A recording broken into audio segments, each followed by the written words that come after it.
This message comes from NPR sponsor Progressive and its Name Your Price tool. Say how much you want to pay for car insurance, and they'll show coverage options within your budget. Visit Progressive.com. Progressive Casualty Insurance Company and Affiliates. Price and coverage match limited by state law.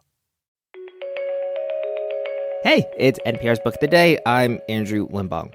So today's book is about the history of vaccinations, how we as a people have made huge successes against cholera, the Black Death, other various creepy crawlies that enter our system and wreck our bodies. But my big takeaway from this interview is the importance of a good mentor, of a good friend who knows when and how to call you out and keep you in check. Let me back up. The interview is with Simon Schama about his new book, Foreign Bodies. And a part of the book covers the life of Valdemar Haffkine, who ends up creating the vaccine for cholera. Schama tells NPR's Scott Simon about how Haffkine's life could have gone a different way if not for his teacher. This message comes from NPR sponsor Teladoc Health. Discover a whole new way to manage your overall health, both body and mind, with Primary 360 from Teladoc Health. It's primary care reimagined. You'll have access to board-certified doctors, a dedicated care team, health devices provided at no cost, and in-person care when needed. You'll also receive a personalized care plan to reach new levels of health. Experience it now at teladochealth.com/360. Simon Schama opens his latest book, Foreign Bodies, with this reminder. In the end, all history is natural history. He tells how humans have contended with mass contagion and death through centuries of plague, smallpox, cholera, flu, leading to COVID. The blame directed at whole peoples considered outsiders, and the distrust of so many of the science of inoculation. Simon Schama, the esteemed historian of art, Jewish history, the French Revolution, and more, joins us now from New York. Simon, thanks so much for being with us. Thank you for having me, Scott.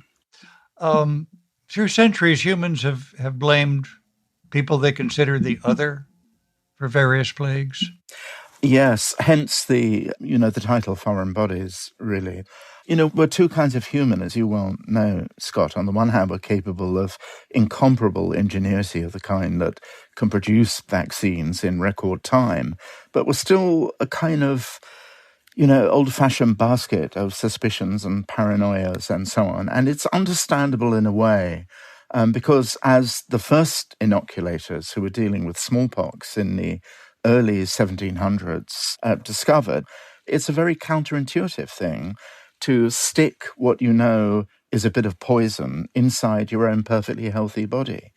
And in the 1700s, nobody had any idea there was such a thing as an immune system.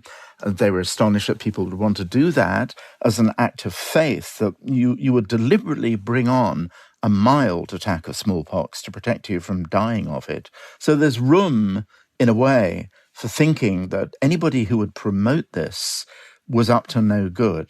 Suspicion of proven, hard-earned scientific knowledge is somehow always an obstacle to acceptance. Mm. Much of your book centers on the stories of Elie Metchnikoff, the Ukrainian-born scientist who pioneered the study of immunology, and his star pupil, Valdemar Haffkine.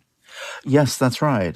When Valdemar Haffkine goes to the new university in 1881, the Tsar has just been assassinated, Tsar Alexander II, and he belongs to all sorts of student political organizations, and a pogrom is about to be unleashed on the Jewish community in Odessa. And Haffkine actually is one of a group of people who arm the community, the first time ever, with guns. He's caught with a gun in his hand 3 times.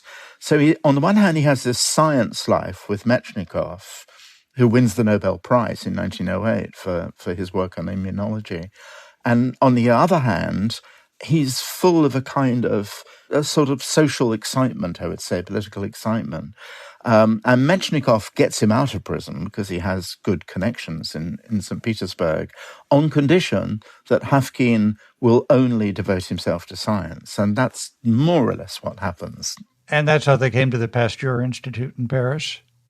Yep, Metchnikoff ends up being at the Pasteur Institute during its very first year in 1888-89, he brings Haffkine with him, both to work with him and also to keep him out of trouble, I think. But Haffkine doesn't, he has a job as a lowly assistant librarian. And he sets about trying to produce something that was thought to be impossible, a vaccine against cholera. He's staying up late at night. And eventually, after 2 years of a very, very uphill battle, he does produce the successful cholera vaccine. And this is really extraordinary. He not only publishes the result, but vaccinates himself. He's the first person who tests it on himself and rounds up, you suppose, his kindly and loyal friends, both inside the lab and out, to test it on themselves. And they get a mild case of cholera. It works. It's an extraordinary moment. Yeah. And that was one of his principles, right? He always tested out the vaccine on himself. Yes, he did. He absolutely always did that. He goes to India. He realizes, as cholera was ebbing in Europe, other very bad things were coming down the pike, in particular the return of the Black Death, the return of the bubonic plague. He always made a point of actually these almost theatrical demonstrations of being the first, and also only ever vaccinating people who were volunteers. So he has a career amidst the poor of Asia, which starts with his own personal act of faith doing this, and then seeking out like-minded people, like the young Aga Khan, for example, in Bombay, who was prepared also to be, in an exemplary way, vaccinated to persuade his own community to follow him.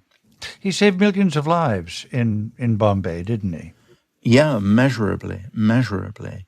I mean, bubonic plague is a terrifying thing, and the British, with their sense of imperial military certainty, basically were applying what they knew about cholera to a completely different disease, so that they felt what you had to do was find who had caught the bubonic plague, split up families, split up the population, and then just absolutely bomb the street, the house, the belongings with carbolic acid, with disinfectant solution. But of course the rats just laughed and moved on to the next place, and the fleas just went with them. And Haffkine knew this was, absurd in terms of the brand new science of microbiology. And he personally created the first max production facility for producing vaccines in the world in 1899. Simon, does the world keep repeating some of the same mistakes when it comes to epidemics?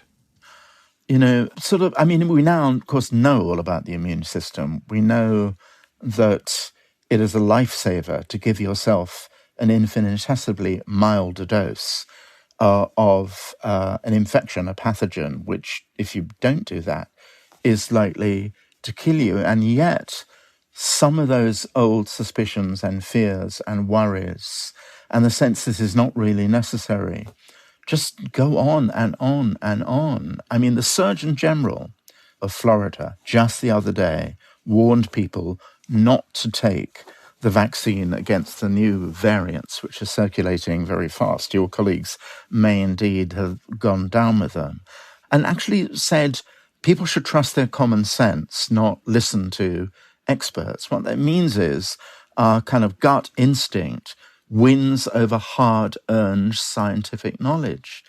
This is a kind of catastrophic thing, I think, to say. It's really literally a matter of life and death. I will explain, by the way, we have several colleagues in our show who tested positive for COVID this week. How are they doing? I think they're doing well. I've been able to email back and forth with them. I think one problem is that the vaccines against COVID were sold as a prophylactic. They will prevent you from getting that. And that experience was at best very mixed. But there's no doubt whatsoever that our modern vaccines against COVID-19 have had an extraordinary benevolent effect on the severity of the disease. And that's what really counts. And that's why you and your family and me and mine should get the new vaccine. It's not a booster, it's a new vaccine. Let me ask this finally. You say that there's no such thing as foreigners, only familiars. Is that hard to get hold of in these times? Oh boy, isn't it just? Think of politics now, which, makes political fame and fortune out of demonizing foreigners. we're trained as historians to frown on anything that's said to be unprecedented. And old historians, particularly, I suppose, are prone to saying we're in trouble now. But we are in trouble. We have global existential crises, environmental, biological, the enormous movements of populations. These are all interconnected. And, viruses laugh at border walls, and the sort of short-sighted instincts that we have really to enclose ourselves off from those foreign bodies who may be wishing us ill. A virus doesn't wish us good or ill. It simply goes about the business of being a virus. So it's another case, really, of seeing our connectedness as the condition for the survival and flourishing of planet Earth. And those of us who are lucky enough to have grandchildren look at them and thinking, we have to really take that attitude. Simon Schama, his book, Foreign Bodies, Pandemics, Vaccines, and the Health of Nations. Thank you so much for being with us. It's a pleasure, Scott.